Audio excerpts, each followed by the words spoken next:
Hi, my name is Mercury Antio. I'm owner-operator of Flash Finishes. I'm here with Karen Ruiz. She's interviewing me today for a school assignment. Yes, thank you for meeting with me. Of course, anytime. So, Mercury is the one who painted my house. So, I asked him to come over to do this interview. So, you're a professional painter. So, how long have you been doing this for? Uh, about 8 years. 8 years? Yeah, I've been painting since I was like 17. Okay. And, so what do you do on like a daily basis? Like, what's a day in the life of Mercury and Flash Finishes? I like to start my day kind of early. I wake up about 7:30 and pack my truck up and get all my materials, double check my checklist, make sure I got everything for the specific job that I'm doing, if I need any filler, any caulk, and any stuff like that. And Uh-huh. then on the way to the job site, I always stop and get a coffee. You got to be energized for the job. And I usually try to get to the client's house around 8, 8:30, 9, depending on their living situation. If they work, if they got kids, yada yada. All kind of depends on the client's situation. Mm-hmm. And I get to the job site. First thing you do is prep and clean. You got to tape everything off, lay tarps down, wipe down the walls, clean the trim, whatever you're painting.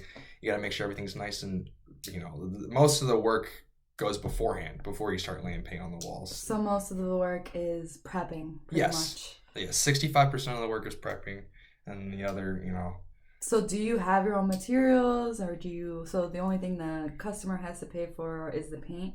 Oh, I charge the customers for fresh paint rollers every job, new brushes every job. Even though I sometimes keep them, anything can happen. I lose one, I break one. I need to make sure that there's money in the budget for me to get fresh materials for every job if needed. Right, because how many times can you reuse one paint roller? You can usually get about two good uses out of it if you clean it really thoroughly and tape get all the lint off of it with the tape and everything. But after about two cleans, you're kind of getting into some yucky territory. Yeah, Yeah, I so imagine it doesn't come out as well once the paintbrush is kind of used. no, yeah, the stipple's all wrong and all that, and you start getting like fuzzies in your wall and stuff like that. So it's no good. And the same thing with a paintbrush. A paintbrush can be reused if you take care of it. It can be reused for a long time, but it's never going to be as good as it is as the time you used it before. Every time you clean it, the bristles are going to get more fanned out. It's not going to be Right. as stiff. Doesn't hold as much paint. Okay. So what struggles do you face as a professional painter? Depends what you mean by struggles. I look at them more as obstacles to overcome. People like to say prep work. Obviously, as we talked about it, just a second ago, you got to make sure everything's nice and smooth. You got to Yeah. fill in all the holes. You got to. So that's another thing too, is that I didn't realize when you were painting my house is that you were gonna have to do like some drywall patching Oh and yeah. stuff like that. People don't really think about that kind of stuff. No, yeah. People think you just throw paint on a wall, but So you basically take off everything off the walls, or do they usually have stuff already taken down for you, or it kind of just depends? I take everything down myself. I like to Mhm. do all my own prep work. I hate coming in after people. So if I'm charging you for a paint job, I'm doing everything from square one to the end of the Mhm. job. I do take all the trim off the walls if they're getting new trim. If they're not getting new trim, I have to tape all the trim off. Are they getting new ceiling fixtures? Are they getting new light switches? These are all things that I ask for. Are they Right. getting new vent covers Vent for their covers. walls? Yeah. Because the less prep work I have to do, if they're getting all that new stuff, I can just pop it off and throw it away for them. And then I Yeah. don't got to worry about cutting or taping or anything like that. Do you do like the baseboards and everything too? Do you paint those? Oh yeah, we paint baseboards, ceilings, cabinets. You can pretty much paint anything you want with the right prep. It's Yeah. all about adhesion, and Sanding. sanding is a big one. You gotta make sure everything's nice and smooth. Mm-hmm. So, but yeah, Yeah, okay. And what do you like about the job the most? slow and steady. You're just taking your time, and making it look good. You're not worried about anything else besides that straight line, or you're Yeah. not worried about anything else besides that nice even roll. It's just you're very in the moment and zen. That's one of the Yeah, things I I like can about see it. that. It's not very stressful. I'm assuming the most stressful part is prepping, like you said, but actually painting can be kind of relaxing. Sometimes you got weird spaces like the top of your stairwell. I gotta kind of do some George of the Jungle stuff to get some of those cuts going. Oh, And yeah. if I don't have the right setup, it can be kind of risky. But I mean, you Yeah. gotta do what you gotta do. You gotta paint that spot. You know what I mean? What happens if you do get paint on someone's stuff? Is it like easy to clean or? It all depends. If you catch it while it's wet, it's easy to clean. Carpet, you actually kind of want to let it dry a little bit because then don't rub it in with water because the water will dilute the paint and it'll soak into the fabric. Okay. And then if you let the glob kind of dry on the carpet, and you can kind of just like scrape it off with a little bit of a knife. But if you get like paint on the wall or something, you can either just wipe it off, sand it off. As long as it's wet, you can pretty much clean it. Okay. What do you wish was different about your job? That's kind of a hard question, but what I wished was different. That is a good question. I wish how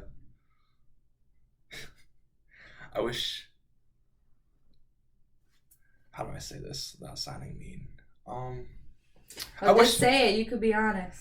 I wish a lot of the homeowners weren't as like I hate when like I'm painting and then like the homeowner comes out and like eagle eye watches me. That's one of the things I wish I could change. Micromanaging you. Yeah, my clients micromanaging me. Another things I wish was different was the price of paint. I think paint's like really expensive. For some reason, you go and get 2 gallons, it runs you almost $300 sometimes. So the price of paint has gone up a lot in the last few years, I've noticed. Oh, it's ridiculous, dude.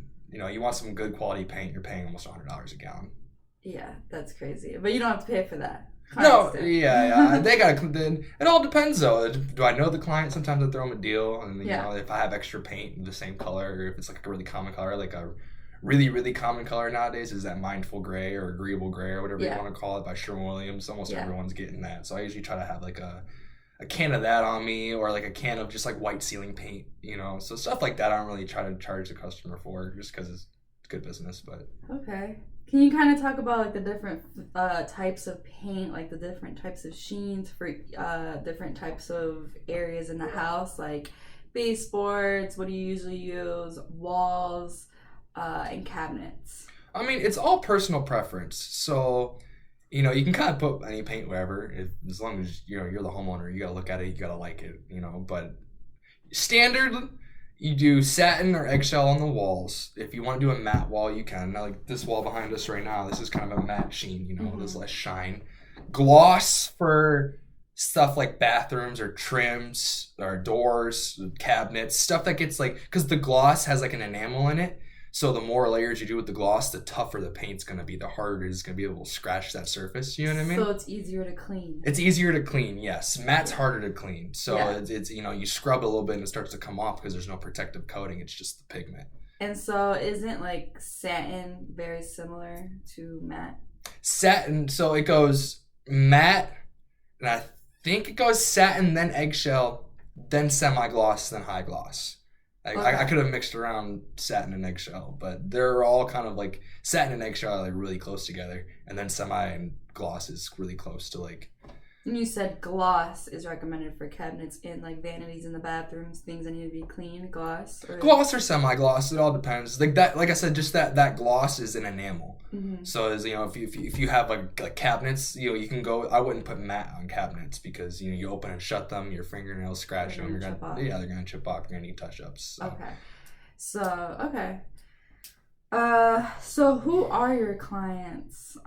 Mainly like. What demographic would you say your clients are? I got clients in all shapes, sizes, colors and ages. I don't really. Business is business. I get most of my business through word of mouth, which I think is the best marketing to anyone out there trying to open up a business. Yeah, that was going to be my next question. How do you get your clients? Yeah, just word of mouth. I do have business cards I hand out. I don't have a website or nothing like that because there's always going to be another painter out there. There's hundreds of me out there. It's a very competitive market. Is it? Yeah, you really gotta have really good work for a really good price for people to hire you, especially for these higher end homes. They don't mind spending a little extra money, but your product has to be there. I'm assuming so do you have to like go in for an interview to like for these, especially like these more expensive houses, do they interview you?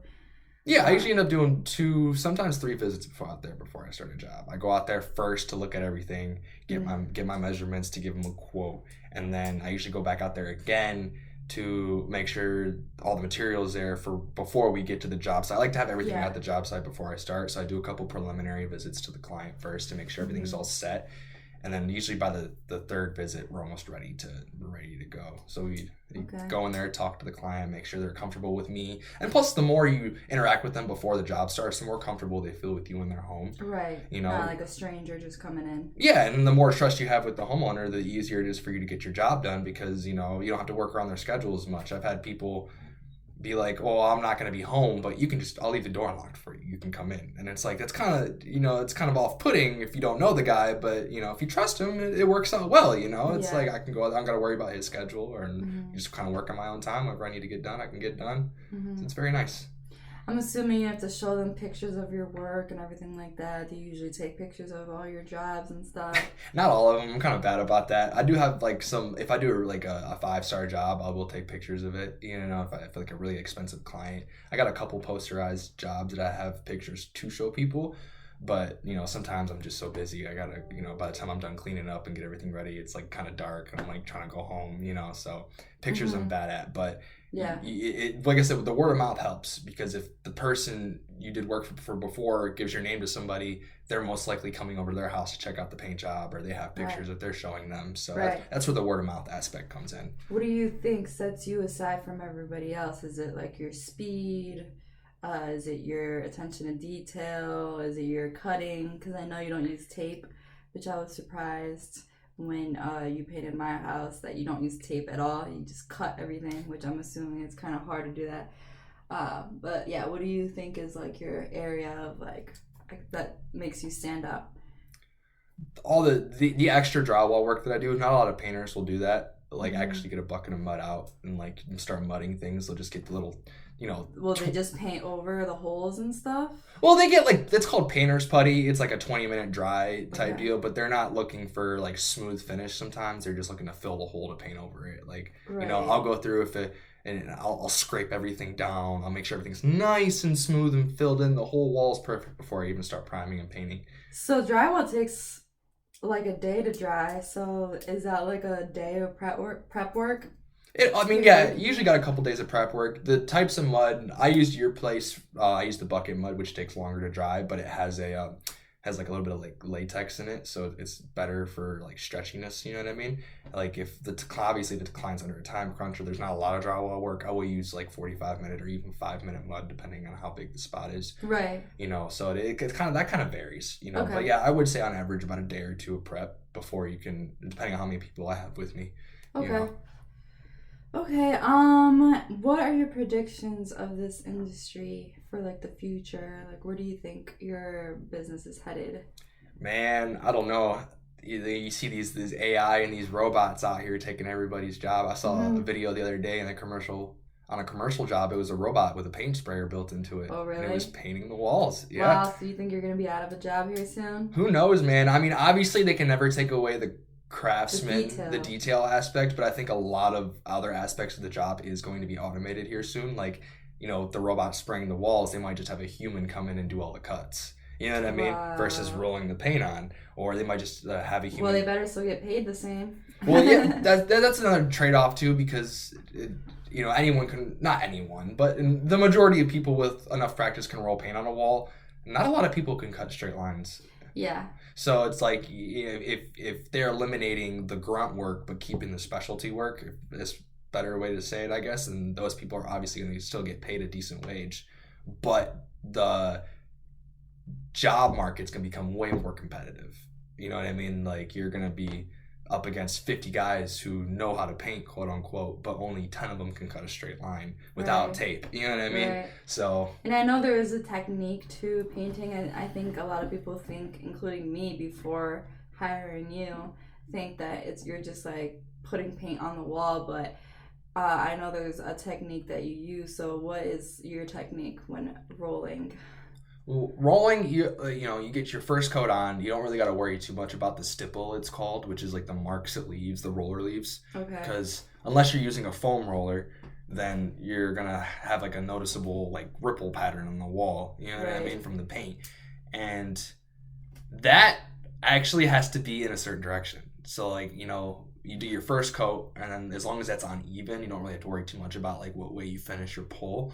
But that's what we call like the final drag of the roller is a pull, and But the second coat and third coat, you have to be very like in line with and you can't press hard on the roller. That's people's biggest mistake. They press way too hard, and if you ever get done, say anyone paints their own room or whatever, and they ever get done painting and the roller, it's called cigaring, like one half is fatter than the other. Yeah. That means you're pressing way too hard on one side without rotating. So like what I like to do is after the first coat's on is just get a paint pole. I always use a paint pole. I hate using just your arms because with the paint pole you get a lot more even paint on the wall. Mm-hmm. So you just get your roller nice and wet. You start at the middle, and I'll do like one light push up and then like one long drag down, and then I'll flip, and then I'll go to the next row and I'll do one light pull up and then one pull down. You always finish in the down motion because that stipple has to go with the light in the room, if that makes any sense. Because if it's going the opposite way of the light, you're going to see all that texture way more on the wall, and it's not going to look as smooth. And you can't press on the paint roller at all, because if you press at all, you're going to get like those lines on the wall. You can press a little bit if you know what you're doing. Most people who don't know what they're doing just press, and that's why you see stop and start marks. But like, you know, with me, sometimes I will press a little bit harder in some areas, like areas that I drywall. I'll press a little bit harder in those to squeeze the paint into that porous drywall patch, so that when I come back around and do my second coat, you know, it lays nice and even. You don't really see it. Okay, and do you have any advice for an interior design student like myself?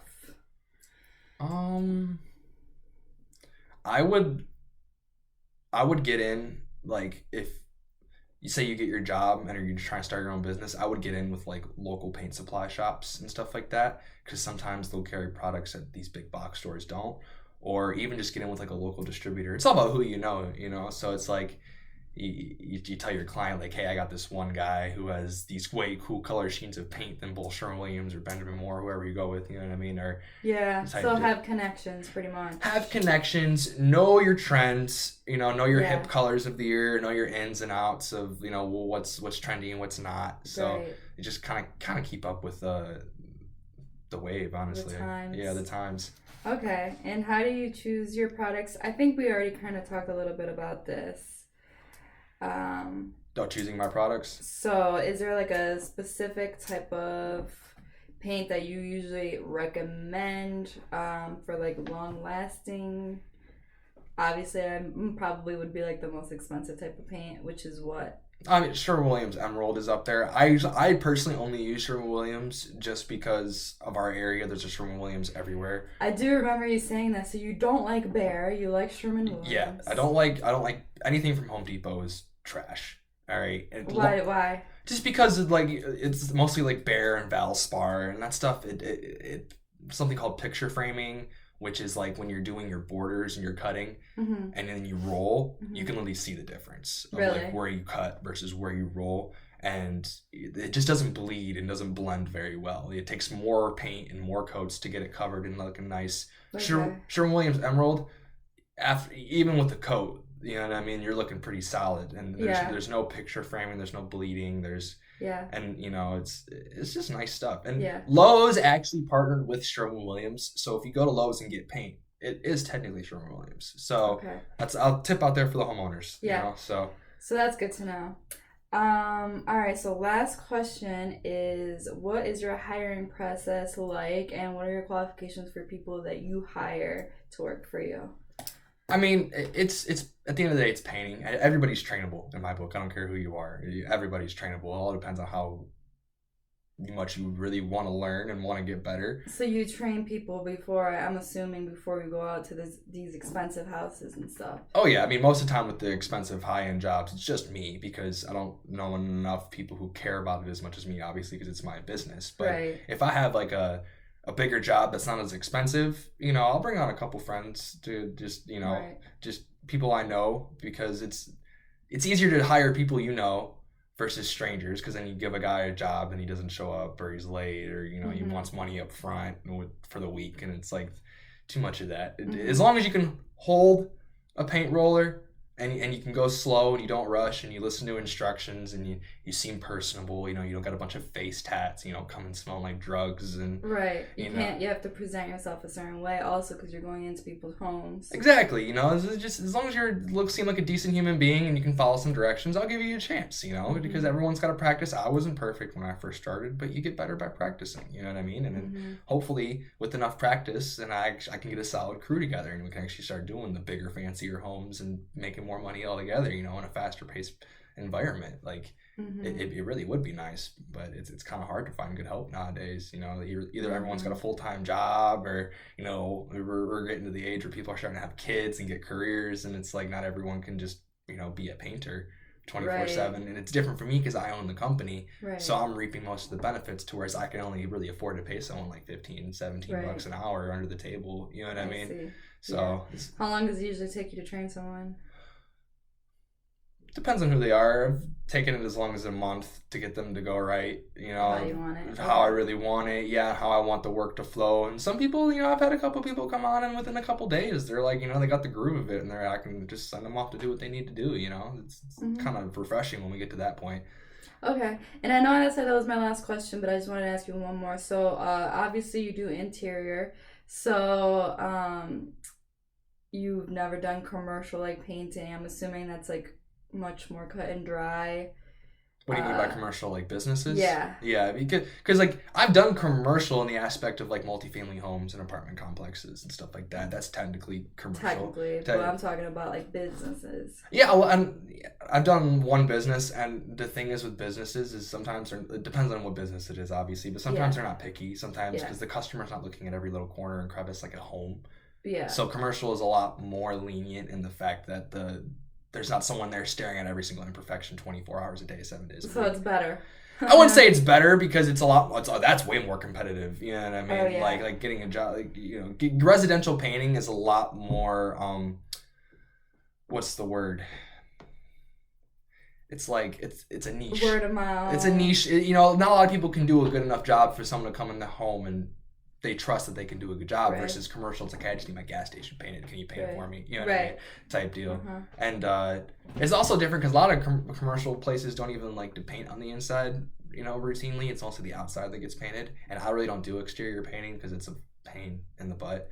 So, you know, with the weather and you need a paint sprayer, which is like $1,300, and it's like much more expensive. Yeah, much more expensive products, yeah. And it takes kind of like the craft out of it, you know? Yeah, 100%. Nice. All right, well, I think that's all the questions I wanted to ask you. Thank you so much for coming over and meeting with me. Yeah, anytime. I appreciate it. And I think we're done here. Sweet. She did great. Thank you.